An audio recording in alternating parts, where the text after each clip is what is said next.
গ্রামের সকাল। একটা ছোট্ট গ্রাম, শান্ত পরিবেশ। এই গ্রামেই থাকে দুই আজব মানুষ, একজন আসাদুল, আরেকজন ডুকুরু। ডুকুরুর নাম ফকির, কিন্তু কাজে। ডুকুরু নিজে নিজেই হি হি হি করে, আজ কার পকেট হালকা করব, সুদ না পেলে আমার ভাত হজম হয় না। ডুকুরু ভাই, খুব বিপদে পড়েছি।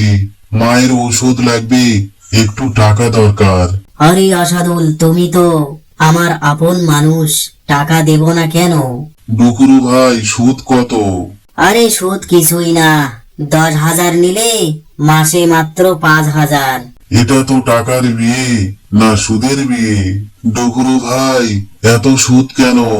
এটাই বাজার রেট, তুমি না নিলে আরেকজন লাইনে আছে। গরিবের দুঃখ কেউ বোঝে না। দিনে দিন সুদ বাড়ছে। আমি কাজ করি আর টাকা যায় ডুকুরুর পেটে। আসাদুল, সুদের টাকা আনছিস তো?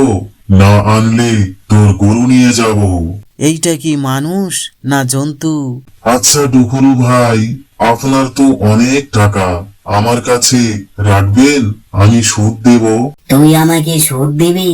হ্যাঁ হ্যাঁ, কত? মাসে 20,000। এই সুযোগ ছাড়া যায় নাকি? লেখাপড়া করব। 1 মাস পর।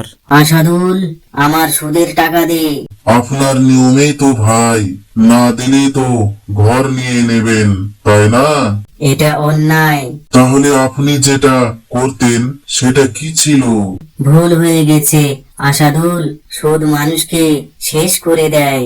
আজ থেকে এই কাজ ছাড়লাম। এবার বুঝলেন ফকির মানে কি? বন্ধুরা, সুদ নেওয়া ও দেওয়া দুটোই ক্ষতিকর। হাসির মাঝে আজকের শিক্ষা এখানেই। আজ থেকে আমি সুদখোর না, আসল ফকির। ভালোবাসা আর সাহায্যই আসল সম্পদ। লাইক করুন, কমেন্ট করুন, শেয়ার করুন। আমাদের এই ছোট্ট চ্যানেলটি সাবস্ক্রাইব করতে ভুলবেন না। আবার দেখা হবে এইরকমই মজাদার একটি ভিডিও নিয়ে। ততক্ষণ পর্যন্ত ভালো থাকবেন, সুস্থ থাকবেন। আজকের ভিডিও এখানেই শেষ করলাম। হি হি হি।